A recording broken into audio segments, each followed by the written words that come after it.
Olá, meu nome é José Luiz Quadros de Magalhães e estamos aqui no nosso segundo bloco, o segundo módulo de nosso encontro de 2 horas no total, para discutirmos o constitucionalismo plurinacional e esse novo constitucionalismo latino-americano, as grandes novidades que podem representar, como eu disse no primeiro bloco, uma ruptura com a modernidade.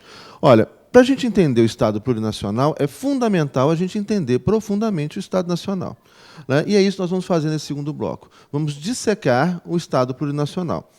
Obviamente, que em meia hora vai ser uma dissecação rápida, mas eu recomendo que depois vocês visitem o meu blog, www.joseluisquadrosdemagalhães.blogspot.com, Luiz com Z, tudo junto, minúsculo, sem acento. www.joseluisquadrosdemagalhães.blogspot.com. Lá vocês vão encontrar um monte de textos e lá a gente pode bater um papo. Também estou no Facebook, José Luiz Quadros Magalhães 2, em algarismo romano, o perfil 2, o perfil 1 está lotado, onde a gente pode trocar ideias. Uso o Facebook só para trocar ideias teóricas, né, com os meus alunos, tanto da graduação, da especialização, do mestrado e do doutorado. Então, vamos lá. Para a gente entender o Estado moderno, nós vamos utilizar como uma data referência a data de 1492. Por que 1492? 1492 tem 2 fatos muito importantes, né, que ajudam a gente entender esse processo de construção do Estado moderno, a partir daí do direito moderno, e tudo que vem com o Estado moderno. O capitalismo, né, o direito moderno, as moedas nacionais, o Exército Nacional, a Polícia Nacional, a burocracia estatal, a ideia de soberania, independência, supremacia do poder do Estado. Né, todas essas ideias vão surgir com essa modernidade, e nós estamos, portanto, ainda mergulhados nessas ideias, ainda mergulhados até o topo da cabeça na modernidade. Mas parece, e os indícios são muito fortes, que essa modernidade está chegando ao final. Olha, isso está gravado, aí vocês podem ver daqui a 10 anos o que vai acontecer. Eu acho que o mundo está emocionante, sofrendo mudanças que podem ser mudanças efetivamente paradigmáticas. Não uma mudança dentro da modernidade, porque a gente trabalha muito no direito, mudanças de paradigmas jurídicos dentro do direito moderno. Do Estado liberal para o Estado social, para o Estado socialista, para a social-democracia, para o Estado democrático de direito, etc. Mas tudo isso é modernidade. A gente não foge da essência da modernidade. E é isso que eu vou mostrar aqui.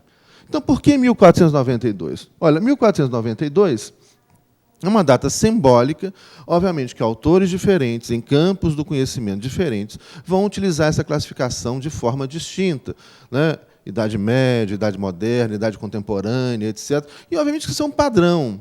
Isso não é matemática, não quer dizer que o certo e o errado, isso é um padrão, e é um padrão europeu, inclusive, de história, que ignora a história de outros povos, de outras culturas.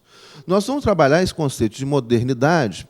Para nós, esse conceito de modernidade vai ser com o surgimento do Estado moderno.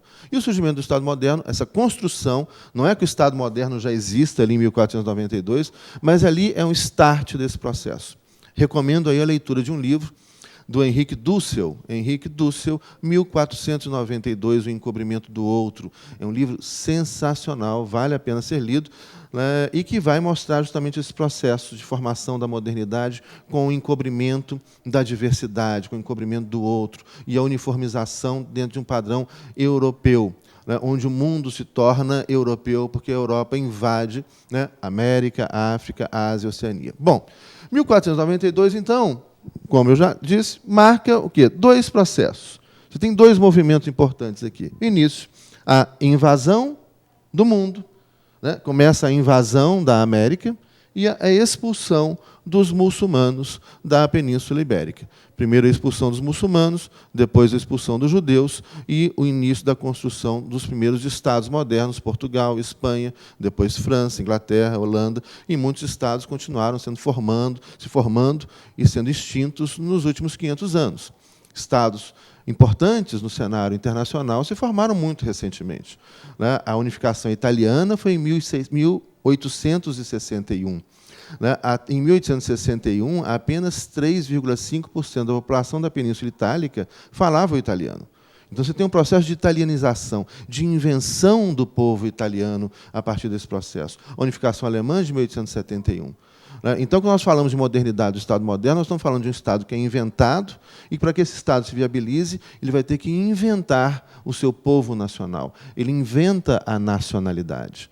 né? Então, isso que é muito, geralmente, muito precariamente tratado na teoria do Estado, que é esse processo de formação da identidade nacional, né? E aí você tem textos, livros muito importantes que tratam desse assunto, como, por exemplo, o livro do Benedict Anderson, né, que fala de comunidades imaginadas. Né? Comunidades imaginadas, Benedict Anderson, onde ele fala da construção dessa identidade nacional. Né? E aí o papel da literatura, dos museus, né, dos romances, hoje em dia da televisão, como uniformizador de comportamento, uniformizador de valores, que é algo fundamental para o Estado moderno. Então, 1492, começa a invasão da América. 1492, a expulsão do outro, né, desse outro considerado diferente, infiel, muçulmano, depois dos judeus, e a construção de estados uniformizados, né, que vão utilizar a religião católica para uniformização de comportamento. Bom, em 1492 chega Cristóvão Colombo aqui na América. Chega ali no Caribe, na América Central. E ali, então, começa o processo de invasão. Cristóvão Colombo chega ali nas ilhazinhas, onde é uma ilha, hoje a República Dominicana, o Haiti, depois passa pela ilha de Cuba, chega, finalmente, na América Central. E ali começa um processo de invasão militar, né, muito violento, onde especulam alguns historiadores que só no século 16 teriam sido mortos cerca de 20 milhões de pessoas. Chegam os invasores europeus com armas, né, com aço, né, com armas de fogo, com a pólvora, né, e começam sistematicamente a destruir a enorme diversidade cultural que vão encontrar aqui. Aqui, uma primeira violência vai acontecer. Né? Qual é? Toda essa diversidade que o europeu encontra aqui vai ser encoberta por um nome, uma nomeação. O psicanalista e filósofo francês Alain Badiou ele trabalha muito isso, essa nomeação, né, como que as singularidades humanas e como que a diversidade de cada ser humano, e mais, como a diversidade de cada grupo étnico, muitas vezes é ocultada, escondida por um nome coletivo. E muitas vezes, quando a gente utiliza esse nome coletivo na terceira pessoa, eles, nós, eles, é um passo para o extermínio, para o genocídio. Olha, se eles do momento, pode ser no momento o índio, né, o judeu, o muçulmano, né, esse que é considerado diferente e que é, então, colocado, olha, nós os europeus, nós os superiores, nós os bons, nós os corretos, eles os selvagens, eles os bárbaros, eles os infiéis, né? Essa relação nós-eles muda, muitas vezes, o personagem, mas ela é uma marca da modernidade. Não se esqueçam disso. Nós versus eles é uma marca da modernidade, é um dispositivo moderno que está e que é colocado na cabeça de todos nós. E que, se a gente começar a pensar nisso, nós vamos descobrir que isso está dentro da nossa cabeça, infelizmente, até hoje. E isso precisa ser superado. Né? Então, chegam os espanhóis aqui e começam a exterminar e matar, e vão chamar toda essa diversidade, são milhares de grupos étnicos, linguísticos, com civilizações distintas, civilizações essas com graus de desenvolvimento ou de complexidade distintos. A ideia de desenvolvimento é complicada também, pressupõe a ideia de evolução, isso vamos discutir depois. Mas com graus de complexidade distintos. Algumas comunidades, alguns grupos desenvolveram técnicas que outros não desenvolveram. Né? Onde se desenvolveu uma determinada técnica, se desenvolveu uma determinada percepção do mundo que o outro não desenvolveu. Então, nós estamos falando ali, né, de uma diversidade enorme, e essa grande diversidade, né, vai ser toda colocada sobre um mesmo nome, índio. Todo mundo é índio. Olha a violência que representa isso. Isso que é um processo de culturicídio que mata e que mata até hoje, como diria na expressão, né, do Boaventura de Souza Santos. Bom, chega aqui, nessa época, um padre, o frei, né, o Bartolomeu de las Casas, e o Bartolomeu de las Casas vai ficar indignado com tanta barbaridade. E vai voltar para a Espanha, vai ter uma conversa com o rei e fala, mas não tem cabimento o que está acontecendo lá. As pessoas, né, os índios, entre aspas, são os grupos originários de uma diversidade gigantesca, né? Esses índios, entre aspas, são estuprados, escravizados, assassinados. Ele relata no livro dele, Boaventura, que vocês encontram na internet, né, como que os espanhóis ordenhavam as mulheres indígenas para que elas não pudessem amamentar os seus filhos, né? Ou seja, tem tanto índio, tem índio para escravizar, tem índio para matar, tem índio para torturar, tem índio para fazer qualquer coisa, né? E começa um processo de ocupação violenta, de invasão radical, violenta, bárbara, né? A partir desse século XVI. Bom, Bartolomeu Las Casas volta para a Espanha, tem uma conversa com o rei, depois tem uma conversa com o Papa, né, e sensibiliza o Papa da barbaridade que está acontecendo aqui, que vai dizer, olha, não pode ocorrer dessa maneira. Mas não vai adiantar muita coisa, as barbaridades continuam acontecendo aqui, mas o fato é que vem depois um outro cara, né, nessas histórias que a gente está acostumado no cinema, né, sempre tem o bonzinho e o malzinho, né, o Luke Skywalker e o Darth Vader. Enquanto o Bartolomeu de Las Casas é o Luke Skywalker, é o cara do bem, que vai querer evitar tanta violência, vai chegar um sujeito aqui que é o Darth Vader da história, que é o Juan Ginés de Sepúlveda. E o Sepúlveda vai chegar e falar, não, ele vai tomar as dores do invasor espanhol. Olha, nós somos muito poucos, cada navio que vem traz poucos cavalos, pouca gente, e nós precisamos, então, do trabalho escravo. Precisamos escravizar esses selvagens. E vai começar a desenvolver teses, né, que vão dizer da necessidade da intervenção, mesmo que violenta, dos espanhóis, dos europeus civilizados, sobre esses povos incivilizados, atrasados. Começa a negar, inclusive, essa diversidade cultural, né? Nega a existência de civilizações distintas, né? Nega essa existência, esse outro agora inferiorizado, que precisa, então, ser escravizado para que, então, a Europa, na sua missão civilizatória, possa evangelizar todo mundo, trazer e levar riquezas que são extraídas daqui, né, depois do mundo inteiro, para abastecer a Europa. E mais adiante, Estados Unidos, Canadá. Quando a gente fala em Ocidente, hoje, nós estamos falando da OTAN. Estados Unidos, Canadá, Europa Ocidental. Eles não nos consideram ocidentais, embora nós nos consideremos ocidentais. Então, começa aí o Sepúlveda a desenvolver as suas teses da necessidade, falando, olha, esses selvagens têm que intervir com relação a esses selvagens. Por quê? Porque eles não têm noção de casamento monogâmico, de propriedade privada, alguns comem carne humana, etc. Então, tem que intervir.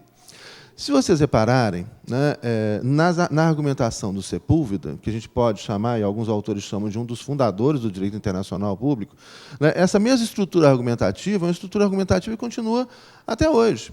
Quando se fala que a OTAN tem que invadir a Líbia para tirar o ditador cruel, ou invadir o Iraque para acabar com outro ditador e implantar a democracia, ou invadir o Afeganistão para acabar com aqueles bárbaros que obrigam as mulheres a usar burcas, etc., né, numa simplificação e numa criação de uma relação nós civilizados, nós os bons, nós os europeus, versus eles, os bárbaros inferiores, e que a gente precisa intervir, mesmo que mate alguns ou algumas centenas de milhares ou até alguns milhões deles, como foram sistematicamente nesses últimos 500 anos. Bom, então aí, lembrando, mais uma vez, começa a estabelecer esse núcleo moderno, né, a nós versus eles. E isso que está presente até hoje. Né? Como eu disse, olha, quem somos nós? Né? Nós é quem tem o poder, é o grupo hegemônico. E esse Estado moderno, ele é um Estado invariavelmente hegemônico. A mesma hegemonia que se constrói nas relações desses Estados recém-constituídos com outros povos, outras culturas e outras civilizações, onde, então, se dá uma relação de nós superiores, vocês os inferiores, ou eles os inferiores, vai se estabelecer também internamente nesses Estados. Reparem só que todo Estado moderno, os primeiros Estados modernos são os Estados europeus, são Estados hegemônicos e que marcam a hegemonia de um grupo sobre os demais. Vamos começar. Espanha. Né? Qual é o grupo hegemônico na Espanha? Os castelhanos. Todo espanhol é obrigado a falar castelhano. Né? E o direito, a cultura, o idioma dos castelhanos se impõe aos outros grupos. Quais são os outros grupos na Espanha? Galegos, bascos, catalães, andaluzes, valencianos, entre outros. Então, ali você vai pegar um movimento de resistência, por exemplo, no País Basco, onde foi criado o ETA, o Euskadi, TAS, Catazuna, o Pátria Basca e Liberdade, que é um movimento de resistência contra a invasão centenária dos castelhanos em terras bascas. A mesma coisa, invasão em terras catalãs, né, ou em terras galegas, e etc. Qual é o grupo hegemônico na França? Os francos, né, da região de Ile-de-France. onde todo mundo é obrigado a falar o idioma originário dos francos, né, que é o francês. Sobre qual grupo? Sobre normandos, bretões, catalães franceses, bascos franceses, corsos. Qual que é o grupo hegemônico no Reino Unido? Ingleses. Quais são os que foram invadidos, proibidos de falar seu idioma, de ter sua religião? Os celtas, né, os escoceses, os galeses, né, os irlandeses. Eles foram proibidos de falar seu idioma. Então, ali você tem todo um processo, esse processo de formação do Estado moderno, que marca uma hegemonia interna de um grupo sobre os demais grupos. Então, aí a gente passa para o segundo movimento. Olha, o primeiro movimento qual foi? A invasão da América, a criação da lógica, nós, os melhores, nós, os civilizadores, eles, os inferiores, eles, os incivilizados, para os quais nós elevamos civilização. Se isso foi feito primeiro na América, depois na África, a Ásia e a Oceania, marca a conquista europeia. O segundo movimento é o movimento de expulsão do outro.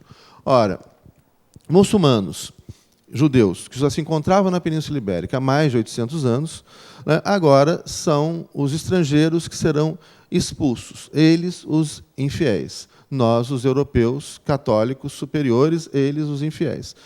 Ali começa esse processo de construção dessa lógica do Estado moderno. Os reis católicos, Fernando e Isabel, conseguem unificar o seu reino para, então, expulsar o estrangeiro. Aqui a gente tem outro movimento muito interessante para entender o Estado moderno, e eu vou escrever ali, só fazer um pequeno desenhozinho no quadro para vocês, para a gente já lembrar desse segundo movimento. Olha, esse Estado moderno, ele aparece em uma estrutura de poder intermediária entre outras duas estruturas. A estrutura dos impérios, que é multiétnica, multilinguística, que é uma grande estrutura territorial, e a estrutura do poder local, dos senhores feudais. O Estado nasce nessa estrutura intermediária. Aqui está o Estado moderno. Ele surge no reino. Então, o que acontece? Qual é o movimento que a gente percebe aqui? Esse rei, ele começa a unificar internamente o seu reino. Então, toda aquela relação de permanente negociação entre os senhores feudais, que levava à instabilidade, à insegurança, agora essa negociação vai acabar, você vai criar um único poder, uma única vontade soberana e hierarquizada que vai unificar esse reino. E unificando esse reino, esse Estado, no espaço do reino, esse rei, agora com poder absoluto, vai ter força, construindo o seu poder absoluto, vai ter força para expulsar o estrangeiro, para expulsar o império. Esse movimento aqui é muito importante para a gente entender o Estado moderno. Unificação interna, com a unificação interna, força para a expulsão do império. Portugal, Espanha, marcam muito esse processo inicial de formação do Estado moderno. E, olha, e aqui outra coisa muito importante para a gente entender a cara desse Estado moderno. O Estado moderno ele vem a partir de uma crise do feudalismo. E o feudalismo entra em crise a partir de uma crise da justificativa desse poder feudal. Vamos imaginar que todo poder, para se manter, ele precisa de uma justificativa que seja aceita por uma parcela expressiva da população. Quando essa justificativa entra em crise, esse poder está no seu final. Uma outra equação que é importante lembrar é que quanto mais, obviamente que há exceções a essa equação, mas ela é uma regra que se aplica a diversos momentos da história. Quanto mais o Estado tem que recorrer à força, mais fragilizado está o seu poder. Quanto menos o Estado tem que recorrer à força, mais forte está o seu poder. Por quê? Mais forte é o reconhecimento desse poder, mais forte é o reconhecimento da justificativa desse poder. Isso é muito importante. E as justificativas, olha, se hoje o que a gente defende é a construção de um Estado democrático, eu diria ainda mais uma democracia consensual. Se a gente defende isso, ou seja, um espaço onde todos nós possamos construir um direito que seja construído por todo mundo de forma livre, né, sem hegemonias. Né, se todos nós aqui vamos dizer o que é justo, o que é injusto, o que é legal e ilegal, o que é normal, o que é anormal, né, se é que precisa existir anormais, isso é outra discussão. Né, mas o que? Um espaço democrático onde, efetivamente, todos nós, possamos, de forma dialógica e livre, construir, né, o nosso espaço social, a nossa sociedade, as nossas normas, princípios e valores que regem a nossa sociedade. Isso é a nossa busca. O que justifica, então, ou que justificará esse poder em um Estado democrático que ainda está em processo de construção, né, vai ser justamente esses processos dialógicos permanentes de construção de consensos. Né? Só que o que acontece? Ainda hoje não é assim. Ou seja, quem é que diz o que é normal, o que é direito? Quem tem poder. Né? E esse poder necessita de uma justificativa. E como esse poder normalmente não é democrático, ou é pouco democrático, essas justificativas são justificativas artificiais. Então você tem um monte de justificativas, uma justificativa, né, do poder do rei, na vontade divina, a justificativa que sustenta o feudalismo, né, que vai, por exemplo, justificar, e as pessoas... É interessante isso, pegar... Né, um monte de gente, a maioria das pessoas trabalhando como servos, trabalhando, e enquanto poucas pessoas, os nobres, vivem sem trabalhar, né, vivem lá em festas, etc., enquanto os servos estão lá trabalhando. O que justifica isso? Olha, você tem a construção, né, de valores que vão dizer, olha, vocês são... e geralmente não é bem assim o processo, vocês são menos, não, é diferente, nós somos mais. Olha, aquele grupo que manda, os nobres, eles são muito melhores. Eles são escolhidos por Deus, eles são os sensacionais, etc. Né? E logo aquela pessoa fala, então eu tenho que obedecê-los porque eles são melhores do que eu. Obviamente que essa justificativa, uma hora, desaparece. É mais ou menos a mesma justificativa absurda que a gente tem na nossa sociedade contemporânea. Você pegar um sujeito... Eu vi uma capa de uma revista de economia, algum tempo atrás, falando que aumentou o número de bilionários no Brasil, que hoje já teria cerca de 40 bilionários, nós tínhamos 17 bilionários. Na capa da revista vinha lá 3 novos bilionários. Olha, o que justifica você vender uma revista como essa e as pessoas acharem isso normal? É uma justificativa que ainda se sustenta, que talvez seja tão absurda quanto a justificativa, né, da Idade Média ou do Estado absoluto, mas que ainda se sustenta. Olha, por que um cara é bilionário e o outro mal tem dinheiro para comer? Porque ele trabalhou mais, ele é melhor, ele é isso. E tem ainda bobo que acredita nisso. Aliás, a maioria ainda acredita nisso. Uma hora essa justificativa entra em crise. Quando essa justificativa entra em crise, o sistema é ameaçado. Né? Só que aí aumenta a violência do sistema para manter esse poder. É o que a gente está vendo aqui, então. Né, a crise do feudalismo, a crise justificativa do feudalismo, né, e aí, então, os servos começam a se rebelar, e se rebelam no campo, os nobres ameaçados vão para perto do rei, o que eu estou fazendo aqui é uma simplificação, né, houve um processo também de imposição do poder real para muitos nobres que não queriam se submeter ao poder real, mas muitos nobres vão para perto do rei, né, pedindo proteção ao rei para criar agora um único exército. E a mesma coisa, esses servos vão para os burgos, para as cidades, lá começam a ameaçar os burgueses, e aí os burgueses vão para perto do rei, vão financiar o rei, para que o rei agora dê proteção, constitui uma única força, um único exército, coloque ordem, né, nessa insatisfação interna, né, põe os rebeldes nos seus lugares, e agora tem a força com um exército unificado para expulsar o império. E aí, então, tem outra tarefa importantíssima. Qual é? Agora que já houve uma unificação do reino, eu preciso construir uma identidade para esse reino. Por quê? Olha, é uma questão de lógica básica. Eu tenho agora um rei, que no feudalismo era um suzerano, né? Eu tenho agora um rei que vai governar para todos os grupos étnicos existentes. Olha, como é que então eu começo a construir essa identidade? Um passado histórico comum. E aí você começa a construção dos mitos. Né? Há um livro do Eric Hobsbawm muito interessante, que é A Invenção das Tradições. Né? Como você tem um monte de tradições inventadas, muitas das chamadas tradições dos rituais, né, por exemplo, da família real inglesa, foram construídos no século XIX e no século XX. Né? Aquelas vestimentas dos escoceses, que falam que é uma tradição imemorial, muito antiga, foi construída no século XVIII, século XIX. Né, de tecelagens inglesas, inclusive, né, aqueles saiotes com aqueles quadradinhos, cada um representa uma família, etc. Né, então, você começa a inventar a criação dos mitos nacionais, a criação dos heróis nacionais. Né, tudo isso é todo um processo de construção de uma identidade nacional. Por que é necessário construir a identidade nacional? Olha, esse rei, agora, Ele unificou porque tinha um inimigo comum, era o invasor, o muçulmano, e depois de expulsar os muçulmanos, expulsam os judeus. Ele tem uma tarefa, que é governar para grupos distintos. Esse rei não pode, portanto, ser um castelhano, ou Fernando e Isabel de Aragão, de Castilha. Se eles se colocam, se Isabel vai lá, a rainha que está lá na porta da UEA, simbólico isso, a rainha Isabel de Castilha, se elas colocam castelhana, os castelhanos vão reconhecer seu poder, mas imediatamente os outros grupos étnicos, linguísticos, não. Os valencianos, os catalães, os bascos, os galegos, os andaluzes, não vão reconhecer o seu poder. Então, o que é necessário? Esse rei e essa rainha, agora, não podem mais ser castelhanos. Eles vão inventar uma nova nacionalidade por sobre as nacionalidades pré-existentes. E vão inventar o espanhol. Então, o espanhol, o francês, o alemão, o brasileiro são invenções históricas, que são fundamentais para quê? Para criar uma identificação entre aqueles diversos grupos étnicos que existem dentro desse Estado.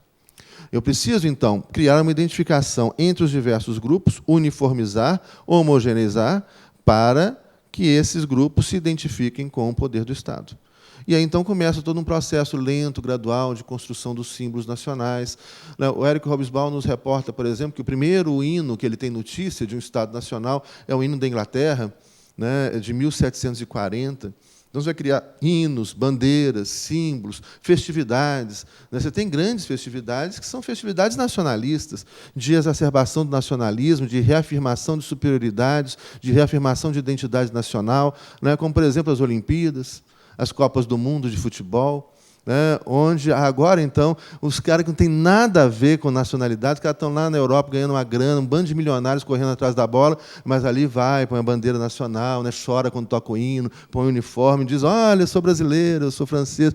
Tudo são comemorações artificiais dessa invenção moderna, que foi a invenção da nacionalidade. Esse projeto de construção da nacionalidade, ele vai se dar, então, a partir de estados na Europa que são todos multiétnicos e grande parte deles multilinguísticos. Algum com um grau de complexidade maior, outros com um grau de complexidade menor. Lembrando que eles são multiétnicos e multilinguísticos justamente por aquela característica ali. Olha, o espaço territorial do Estado é um espaço intermediário entre o império, que é mais ainda diverso, e o poder local. Então, ele vai unificar esse poder local, vai unificar grupos étnicos, linguísticos distintos nesse Estado. E agora, então, vai estabelecer um único idioma, um único valor, uma única religião, que vai ser de um grupo hegemônico sobre os demais grupos internos. Então, isso aqui é muito importante, gente, para a gente entender a origem desse Estado moderno e a origem do nosso direito moderno. E começar a entender por que é tão difícil que esse direito moderno incorpore o reconhecimento à diversidade, o reconhecimento à diferença. Nós estamos falando em 500 anos de história. E o reconhecimento da diversidade, o reconhecimento da diferença, ele só começa a acontecer, vamos dizer, começa a ser incorporado no direito constitucional muito recentemente. Se você pegar até 1988 no Brasil, até 5 de outubro de 1988 no Brasil, homens e mulheres não tinham direitos iguais. E olha que absurdo, até 2003 o indígena no Código Civil era silvícola. É esse outro inferior, olha que escândalo, nós estamos falando de 2003. Até 1972, nos Estados Unidos, homens e mulheres não tinham direitos iguais. Até 1964, homens e mulheres brancos e negros não tinham direitos iguais. Então, nós estamos falando de um início de um processo de reconhecimento da diversidade que é muito recente, e que marca justamente uma contradição dentro de uma lógica do direito moderno, que é justamente essa lógica de rejeição da diversidade, de rejeição da diferença. E que nós vamos voltar aí no nosso próximo bloco, no nosso próximo módulo, aprofundando um pouquinho mais, trazendo alguns exemplos para a gente poder refletir sobre esse direito moderno. Até lá.